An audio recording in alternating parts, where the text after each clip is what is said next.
Thank you for joining me this afternoon. We have about 45, 50 minutes together, and I want to make sure that we include some Q&A in there as well, which I'll probably do throughout our time together and maybe just leave a few minutes at the end. You have joined Thoughtful Transitions, Navigating Grief and Loss, really after the pandemic, but right now as well, right? So these are things that we should consider as we prepare to move back into our whatever worlds we're going to move back into, but also some things that we need to do today.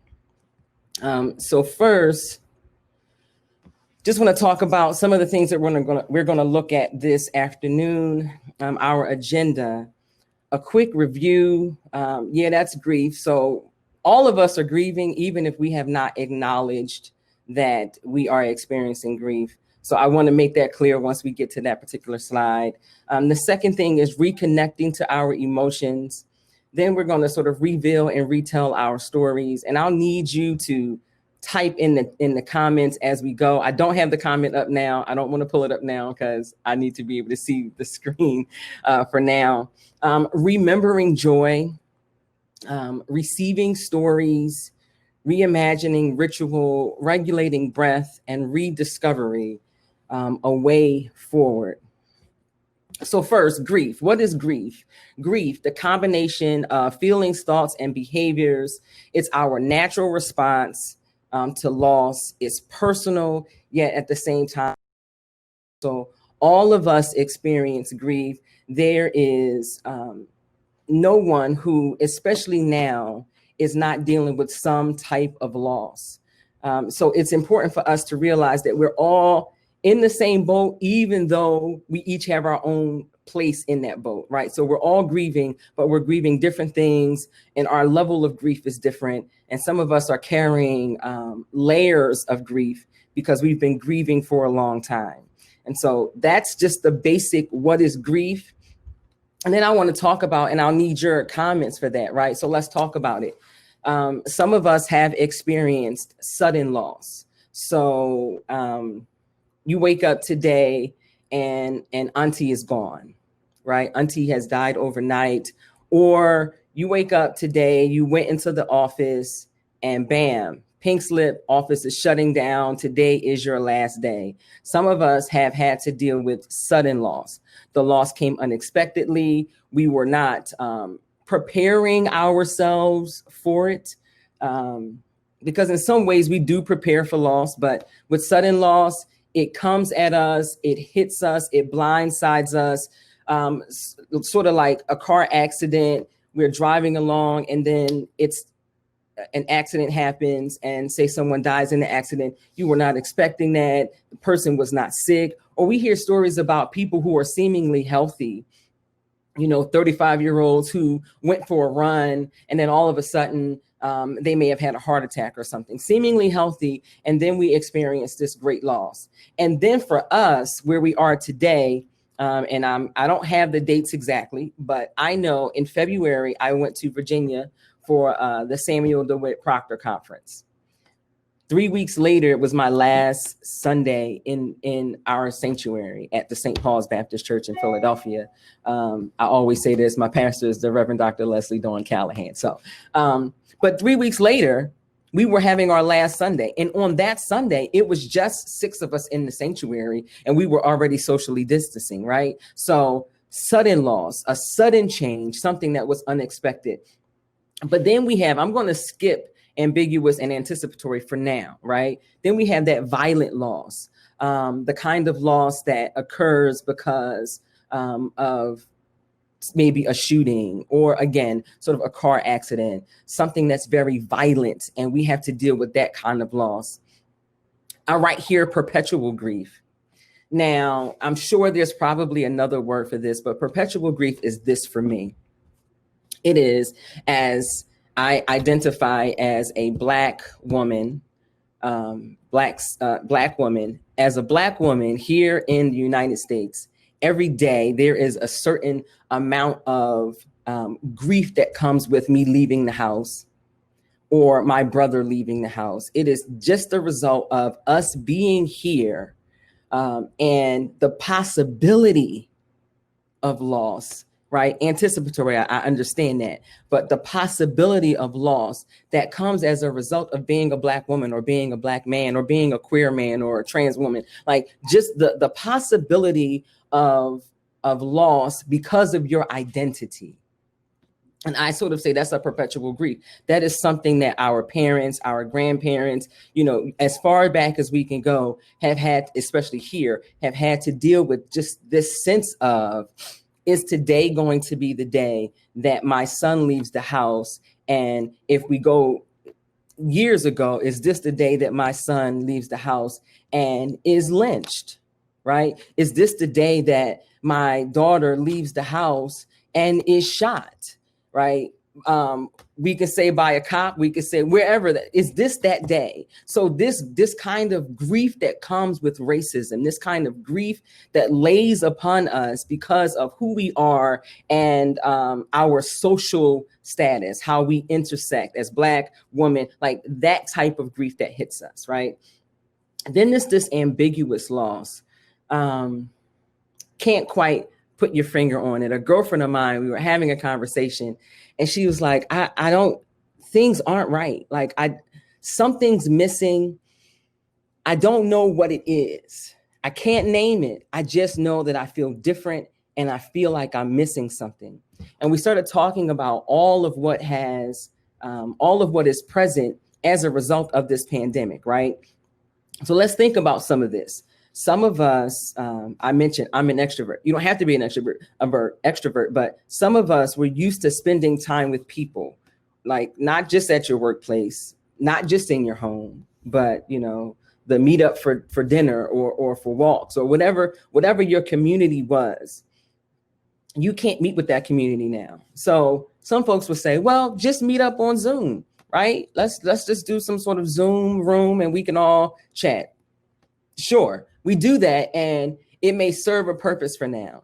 But the truth is, Zoom doesn't necessarily bring with it all of what I am losing from physical contact, from being in one another's presence, right? So I know that if I'm with my girlfriend and I make a face and she's next to me, she might be able to read that face and put her hand on my shoulder and say, are you okay? Like she can't do that via Zoom. Now she might notice my face on Zoom, but she won't be able to do the touch on the shoulder, right? That I got you, it's okay. That kind of loss that we're missing. The loss that comes from, well, you know, I visit my mother's house every Friday. And even though we don't do anything but watch Family Feud or something, there is something about being in her presence and being on her sofa and watching her try to move with her new phone. Like there's something that comes and we are missing that. And some of us are unable to sort of name exactly what it is because it's so layered. But that's a certain kind of grief and a kind of loss that we're dealing with. And then this anticipatory loss, where it sort of goes to that perpetual grief that I talked about, where you know the loss is coming, right? So I am a death doula, I am a chaplain. And so as death doula and or chaplain, because I work in intensive care units and a lot of my patients are at the end of life, right? There is a certain kind of, there are emotions that come with knowing end of life is nearing for someone that you love. There are certain emotions that arise as a result of knowing that the person you love, right? And this fits with ambiguous loss as well, that there is sort of the mental capacity is changing. So people with dementia, various forms of dementia, that mental capacity is changing, and the person that you knew you are losing because they're not quite the same anymore.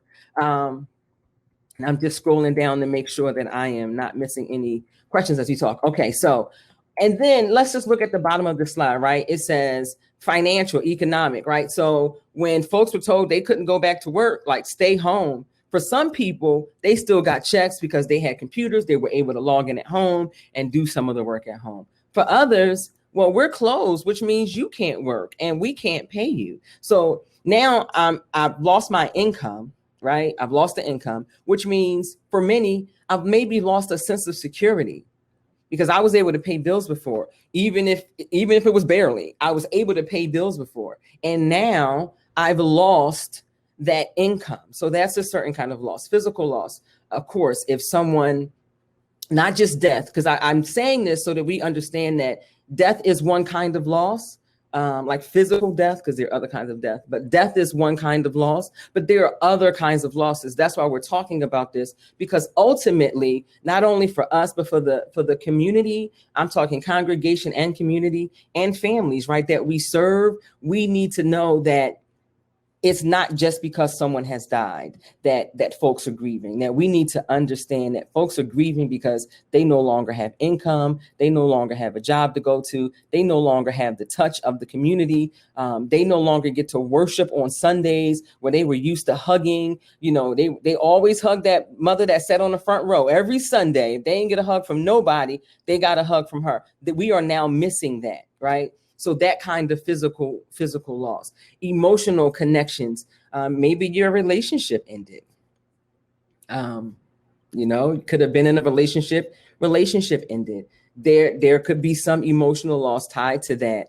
And just the existential loss. What is happening in my world, right? Where is God? My understanding of myself, maybe, and or God in this.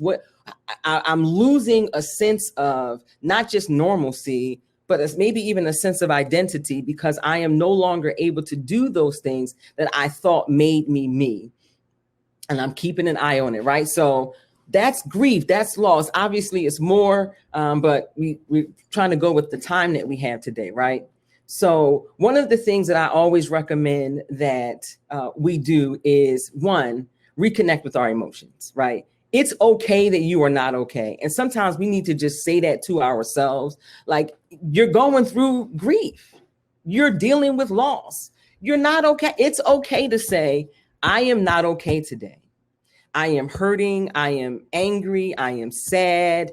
It is okay to say that you are not okay. Now, we can talk about building resilience and finding joy and all of that. And I'll talk briefly on the joy piece.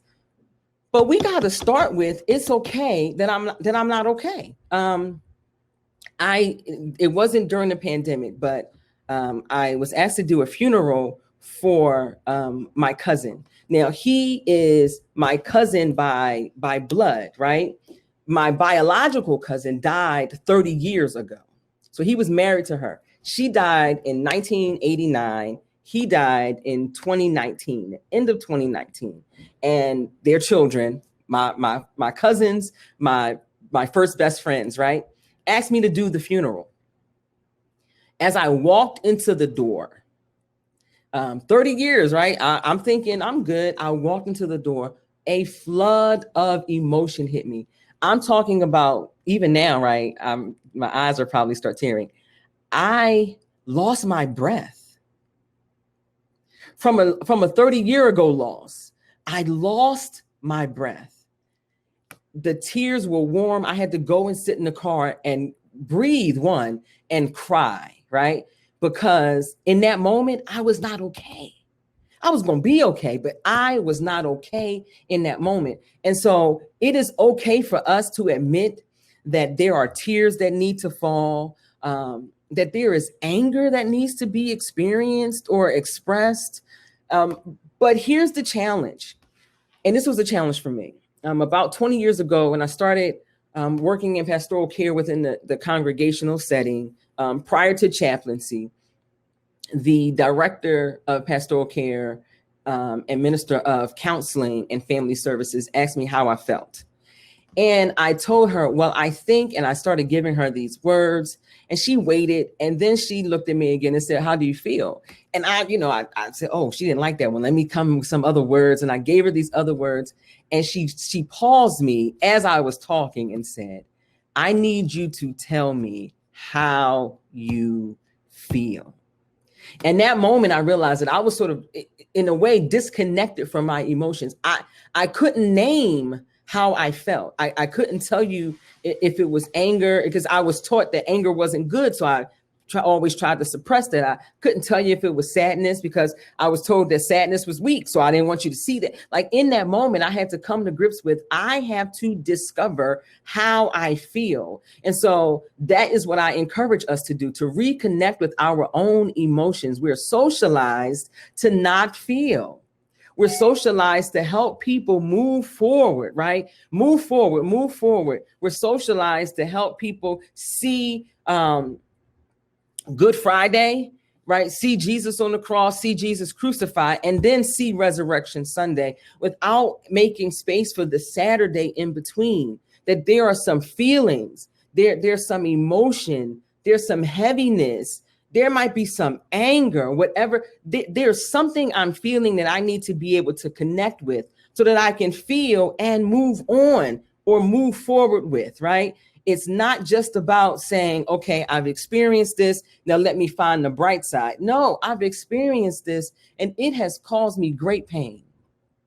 I am sad as a result of what I have experienced. I am angry because of what I have experienced. And so I encourage us, reconnect to our emotions. In fact, right now, wherever you are, how are you feeling today? How do you feel right now? Maybe not so much about the presentation, just how you feel today. I got to scroll down a little bit here.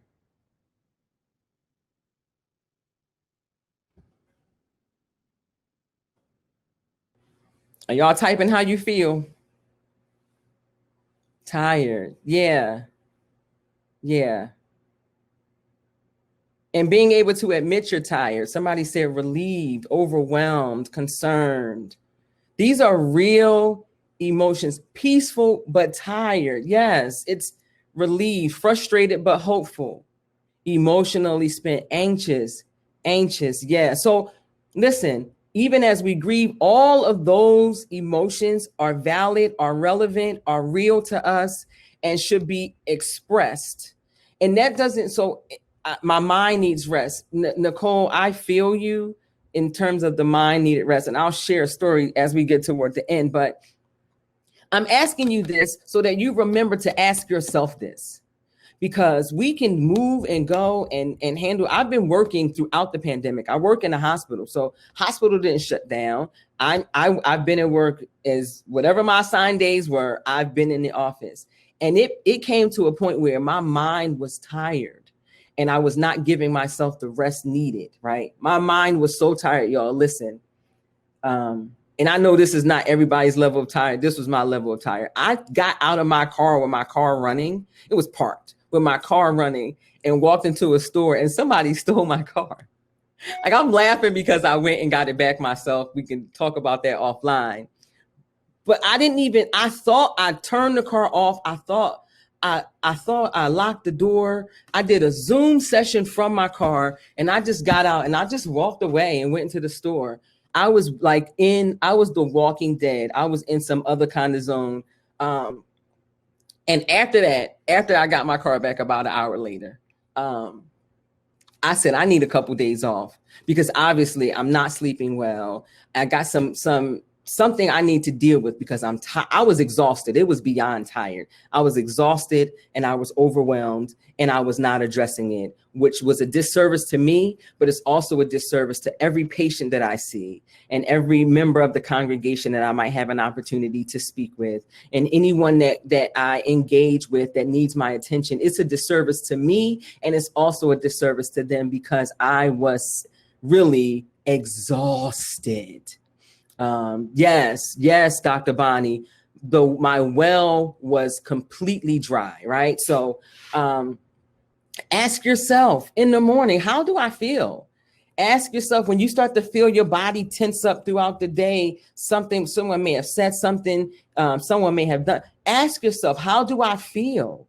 When that memory pops in your head, how do I feel? And take note of how you feel and learn to sit with it. I know it can be uncomfortable sitting with sadness, but we got to learn to sit with our sadness. It can be uncomfortable sitting with anger, right? Especially in environments when you're told anger is not a good thing, but we have to learn how to sit with our anger. So let me move forward, so we can take questions. I'm going to try to move forward quickly. So revealing, what's your story? Revealing and retelling your story. What do you want to share? You don't owe anyone your story. However, I have found that it's helpful to share my story, right? So I don't have to share it. I don't owe anyone the reason why I'm sad, the reason why I don't owe anyone that. However, I have found it helpful to share my story. When and where you share your story is up to you. Like there are some people who, especially in a loss that is sort of tangible that people can see, right? So your father, your mother, someone dear to you has died. People know this. They come to you and they want you to share. You're not obligated, right? So I'm not obligated to share that with you right now. I'm not, and I'm not prepared to share it. And so knowing your story and knowing when you can handle sharing it is critical. I'm not prepared to share the story. And then what are you telling yourself? Like some of the things that you've lost in your past, what story have you told yourself about your loss and about yourself as a result of your loss? Let me share that a little further. Had a conversation maybe 2 Sundays ago, or it may have even just been this past Sunday, but the conversation was about women who have had hysterectomies and can no longer birth children, right? What are you telling yourself about that loss? And some of the discussion was about women who were telling themselves, also other people telling them, but women who were then telling themselves that they weren't women, that they weren't a real woman. Right? That something was wrong with them. So even as you tell your story, thinking about what you are telling yourself as a result of your loss. I share with people that there are 2 very important events that happened when I was a child, 2 very critical things that happened that really shaped how I grew up. And I told and retold my story about those events. They shaped my life. And then it came to the point where they served a purpose, but telling them in that way no longer served a purpose for me. So I had to re-engage even my own story. It doesn't mean that you go back and that you change your story, that you change your narrative, but it does mean that you go back and maybe pick up some things that you left out of your narrative. So there were some things I told myself as a result of my early childhood loss that just weren't true and no longer necessary for me to carry that burden. So I began to retell my story in a way that was more healing, more holistic, in a way that captured more than just the pain of my loss. So what story are you holding on to that no longer serves you as it relates to your loss? Have you lost something that you have blamed yourself for? Have you lost something that you have now told yourself something negative about self because of this particular loss? So I encourage you to go back, to look at your story, to think about the things that you were telling yourself as a result of your loss. Here's one of the most important parts for me: receiving sacred stories. And on there it just says, listen, can you handle it? So we talked about telling our stories, being able to get to a point where I am able to tell my story. It wasn't that difficult to tell people about the overwhelming sadness that hit me when I had to do my cousin Charles' funeral, and because of his wife, Pauline, who was my biological cousin, how those emotions hit me. That wasn't a difficult story to tell. However, there will be stories that people need to tell us, that people need to share. And we need to be ready to listen, to receive, and to hold sacred their stories. And let's talk about what listening is. Listening requires a couple of things, a few things. Listening requires availability, right? So I must be present. I can't be present with you listening to your story if I am also grocery shopping in my head. I can't be present with you listening to your story if I am sort of mapping out my to-do list for the next week. You know, I got to teach that class. I'm gonna do this webinar. Like, that's not being available. That's not being present. And I know it happens to all of us, right? Sometimes when we even read the Bible, right? Other thoughts pop into our head when we're reading sacred text. When we're doing anything, the possibility for another thought to pop into our head is very real. The question is, if when that happens, am I willing to push it aside, to be like, nope, I'm not going to be present at the group. I'm not going to be at Trader Joe's and sitting here listening to you. I am going to be here with you. But here's the thing, being here with you also, so I'm availability, but being here with you also requires vulnerability. Why? Because I don't know what the heck you are about to say. I don't know what your story is going to bring up in me. I don't know that if you share with me a loss that you have experienced, how that might reawaken something that I've experienced. I don't know. Listening is risky. Radical hospitality, radical listening, being present with people to receive their sacred stories is risky, because I got to be available and block out stuff that doesn't serve my time with you. And I got to be vulnerable. I have to be willing to be present, knowing that you could say anything that might awaken or trigger something in me. So availability, vulnerability, and then humility. When I listen to you, I am listening not with the understanding that I got some answers to give you, that I'm going to fix this thing. Yo, listen, talk to Jay. She got you. She's going to fix it up for you. No, my listening is to be present with you so that you are seen and so that you are heard, and that you might get an opportunity to experience your own emotion. I call this, when I'm with patients, I said, it's not even my job to enter into dialogue with all of the patients or families. Sometimes it's my job to help create an atmosphere where that person dialogues with themselves. I'm just there to reflect some things back to them so that they can have this engagement within themselves, because the truth is, the way forward is not going to come just from somebody else. It has to come from within as well. And so humility. Am I going to be able to sit and listen to you without, well, you know, I'm a preacher, so the Bible says, no. Don't give me an answer. Yes, listening requires discipline. Listening takes discipline. And one of the things I do outside of this is I do that on a consultant basis, right? That I work with churches and organizations and doing exercises to help people listen, to help people receive stories, to help people deal with trauma and grief and loss, right? So am I able to sit with you and listen to your story without telling you I have an answer, right? Without telling you that there was a reason why the Lord did it. Because the truth is, whatever the reason the Lord had for taking, and I'm going to just say X, from you, from me, you telling me that there was a reason does absolutely nothing for me. It doesn't. It does nothing for me. And here's the challenge. Sometimes we think saying those things because people don't tell us that it has done nothing for them, that we think it did. And so we tell the next person the same thing. Well, you know, the Lord needed an angel.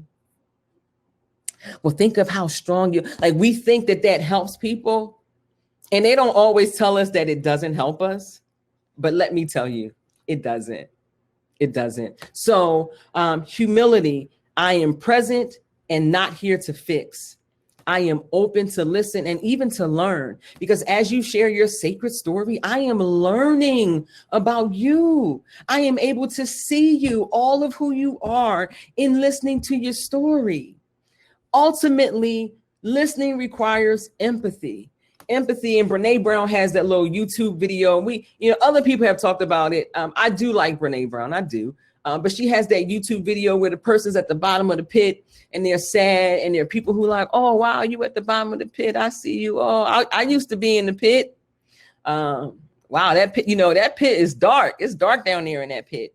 And then there's that one person who, all right, and they just climb down the ladder, and just say that down the pit might be muddy, I don't remember, but they climb down the ladder and they just sit next to the person in the pit like, here's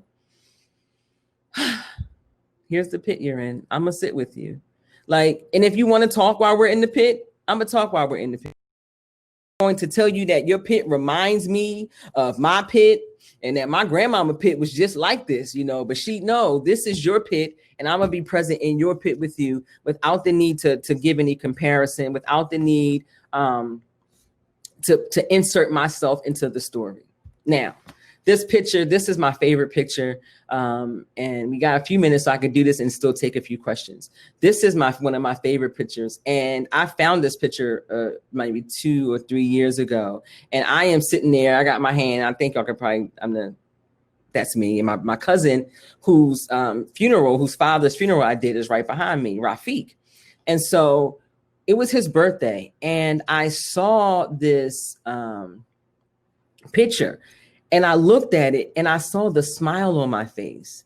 And I remembered part of the moment, like that Sunday at my grandmother's house. And I remembered this joy. And it was in that moment that I realized that I had been living without this level of joy that I could experience. Sometimes in the telling of our story and sometimes in the receiving of our story, that there is the possibility of rediscovering joy. That I told you I had these 2 stories, and they were stories around abuse is how I sort of always told my stories. I'm a strong Black woman and I overcame, and this was right. And I stayed there always telling my story. And then I started to go back and I remembered the laughter, and I remembered the running and the playing. And I remembered what my cousin called giggling, which we were not allowed to do. Y'all can talk about that later. But I remembered this other part, that even as I had experienced loss, that there was a way for me to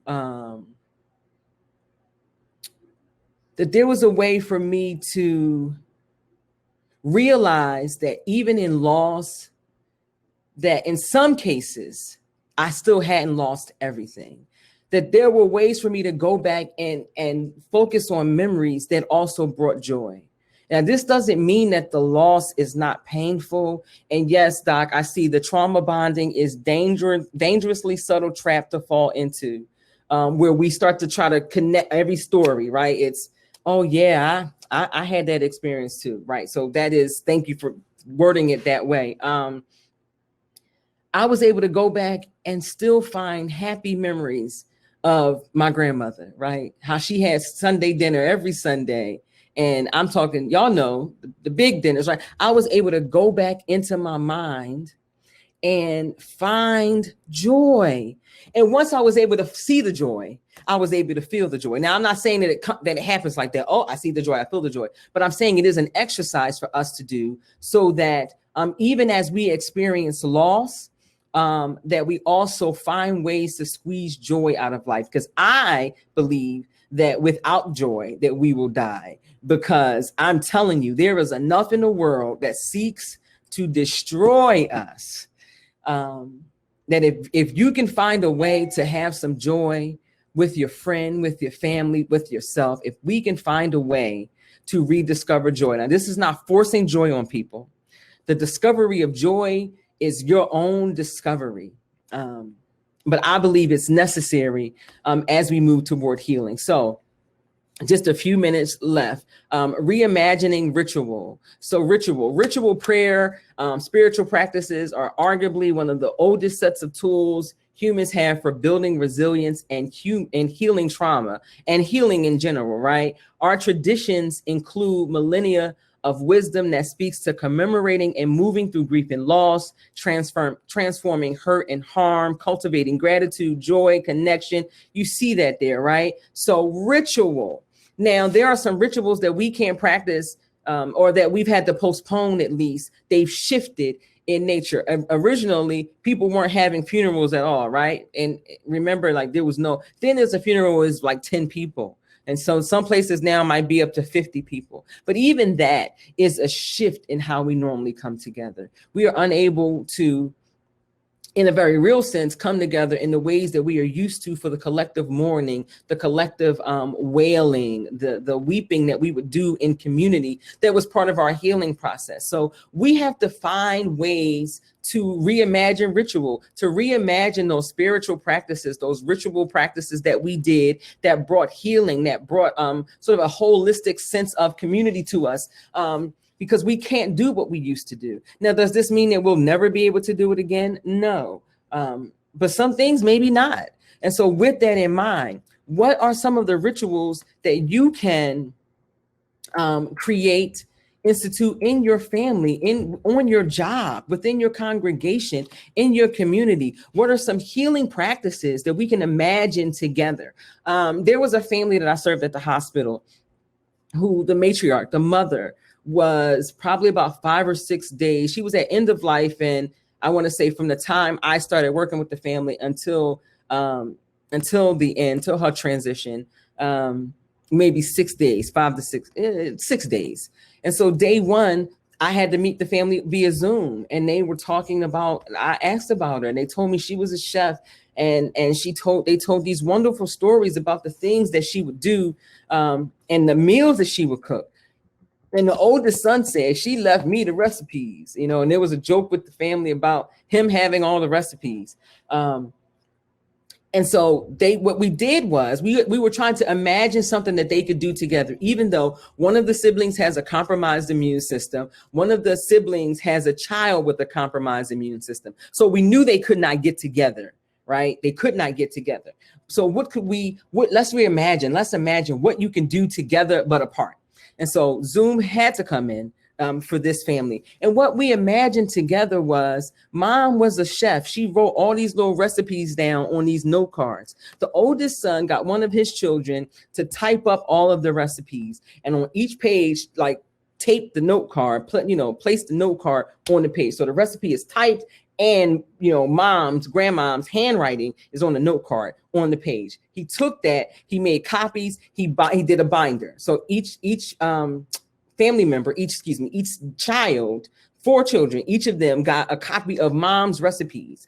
They set a time to meet on Zoom where they went through the book together, and they talked about the recipes, and they talked about the memories around the recipes. And remember when mom made this for the first time, and remember, so they had this sort of ritual that they started going through together.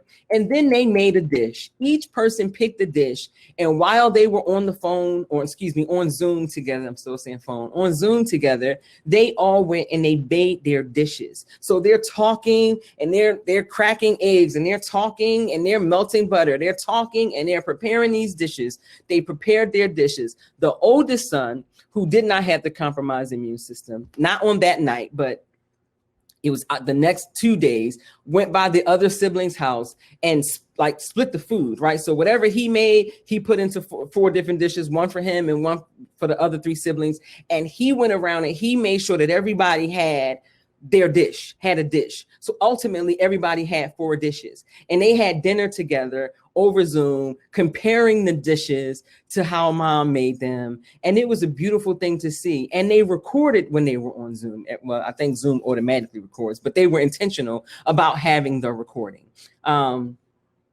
So thinking of ways that we can imagine ritual together, new rituals together, is helpful during these times that we can't do what for some of us came so naturally, right? But what else can we do? Because we can do something. And then the last 2 things very quickly, I say regulating breath, right? That we got to remember to breathe, that we walk around day in and day out taking these shallow breaths. And I always pause and tell people, take in a deep breath, because the truth is people are taking our breath from us. So pause for a moment and take in a deep breath. That breath is important. Breath is life. And that you can walk through life so stressed as a result of what we have lost and what we are losing and the possibility of loss, that we hold our breath. And I just remind us always to take in a deep breath. And then lastly, and then we have a few minutes for questions, right? So Ezekiel 37, y'all know the story about the dry bones. I see the story as a story about helping people through grief, right? That the bones are dry. And I think somebody talked about that earlier, being dry. Like the bones are dry, right? That there are people, I'm getting really excited, that there are people whose bones are dry, who are just laying there. They are the walking dead, or in this case, the lying dead, that their bones are dry, but there are words that we can speak. There's a way to be present that gives life to the dead and the dry bones. There is a way to breathe life and to create moisture and healing to folks who have been dead and are dying, that allows them to live again, and that allows them to breathe again, that allows them to feel whole again, that allows them to experience healing. And as healers, as caregivers, as pastors and preachers and teachers, regardless of our faith tradition, I believe it's our responsibility to come alongside people and help them transition to new places in a thoughtful way. And so think about Ezekiel and read that from a perspective of you entering into a space where everybody is dead and dying and dry, and you have to find a way to speak life, to speak in a way that gives life, that gives hope, that brings healing. No more spiritual bypassing. So these are just, if you don't remember anything else, right? So enter the space as one who is looking to speak life, right? To speak in a way that brings life. No more spiritual bypassing. Stop telling people about how God needed their loved one to die in order for something else to happen, about how God needs angels. Stop telling people that. Stop looking for ways to justify death and defend God because someone has died. God doesn't need your defending. Stop doing it. It serves no purpose. It is not helpful. In fact, I want to say it is harmful. Self-care. Self-care is more than manicures and massages. Self-care is knowing how you feel. Self-care is knowing when to take a rest. Self-care is learning how to regulate breath and take in deep breaths. That is also self-care. Self-care is finding joy. Finding joy, discovering joy is self-care. We have to care for ourselves. And I like manicures. I do, right? I've been doing my own. Now, I'm not the best, but I've been doing my own. But that's not self-care. Self-care is drinking water. Self-care is sleeping. That is self-care. Self-care is retelling your story in a way that brings about healing. That's self-care. And then Romans 12:15. Rejoice with those who rejoice, mourn with those who mourn, right? So be willing to recognize what's happening around you. And when people are in pain, if we have to change our preaching message, if we have, we need to be able to adjust to what is happening around us. People are hurting. And so understanding that if folks around you are mourning, then you too are mourning. And you need to be able to enter a space in a way that says, I hear you, I see you, your pain matters. And now let me see how I can speak life like Ezekiel 37 in a way that brings life to the dryness that you are experiencing. It is 1:14.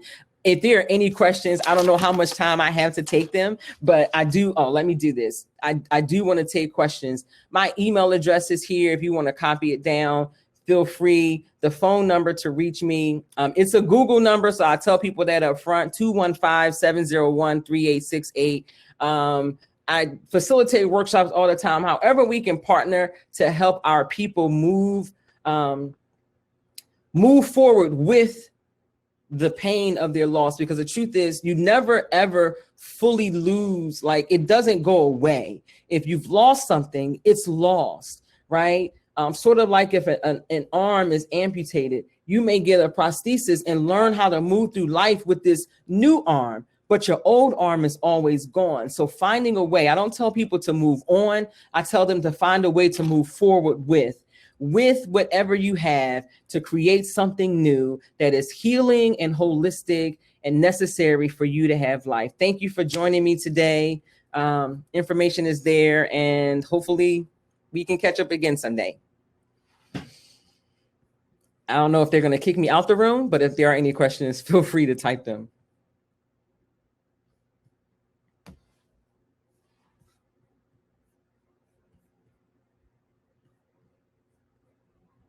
Thank you all. Yeah, and connect with me on social media if you're still on here. Like, Facebook is there, Twitter is there, Instagram is there. Email me, let's talk. Tell me what you're doing with your congregations or your communities, or even with yourself as it relates to grief and loss. I'd love to come alongside you and see how I can help you create space, or how I can sit with you and hold space. Bless you. May you get all of the rest you need. May your joy be restored. And may you find ways to live out your call and your purpose in a way that is holistic, in a way that feeds you and your community. Bless you, and hopefully I'll see you again. Take care.